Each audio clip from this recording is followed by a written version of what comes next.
Welcome back. I'm Michael Smerconish. You may have seen me last week right here with Joe when he interviewed me about my recently released book called Muzzled.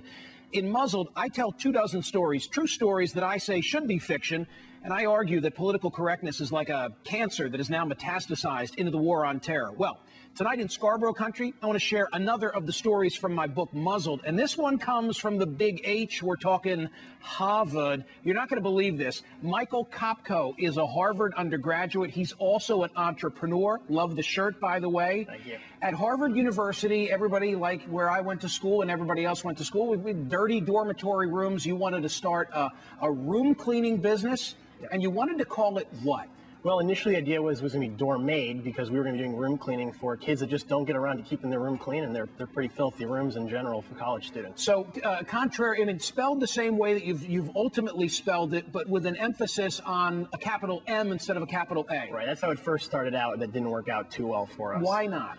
In general, the term maid was considered condescending to whom? That form of work. I don't know exactly who found it offending, but they thought politically it'd be better to use it. It's been a blessing in disguise for us because we're doing all kinds of college services now, laundry services, grocery delivery. So it's helped us think a little larger. But you're telling me that you go to Harvard and you say, hey, we've got this idea. It's a room cleaning business. And you were going to employ who to clean these rooms? We're going to hire professionals in the local area. A lot of them tend to have troubles getting jobs. We're at 5% unemployment in the country, and it's tough to get jobs all the time.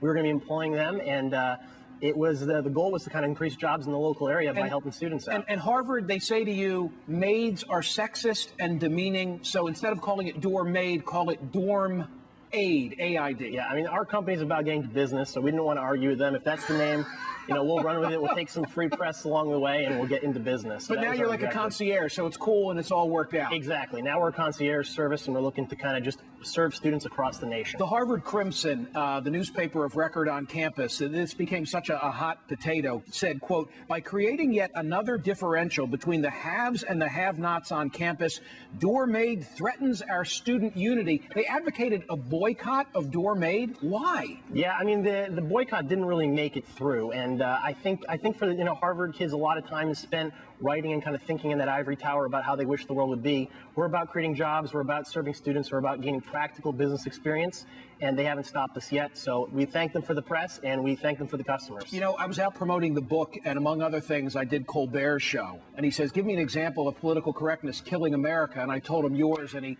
had some deadpan, funny reaction to it. But I told your story because I think it's typical of the insanity going on across the country. You're a hardworking guy, an undergraduate, you want to be an entrepreneur, and Harvard is now telling you maids are sexist and demeaning. So please, men, would you stay away from that word? I mean, the reality is it's tough enough for the small businessman, and I'd appreciate it kind of make people make it a little easier, because it's a real uphill battle for the small guy to make a business. The corporate brands have it made, and we're trying to start it from the beginning, and that kind of stuff doesn't help in general, but we've been supported by the press and everyone else. Give everybody the good news. You've branched out where?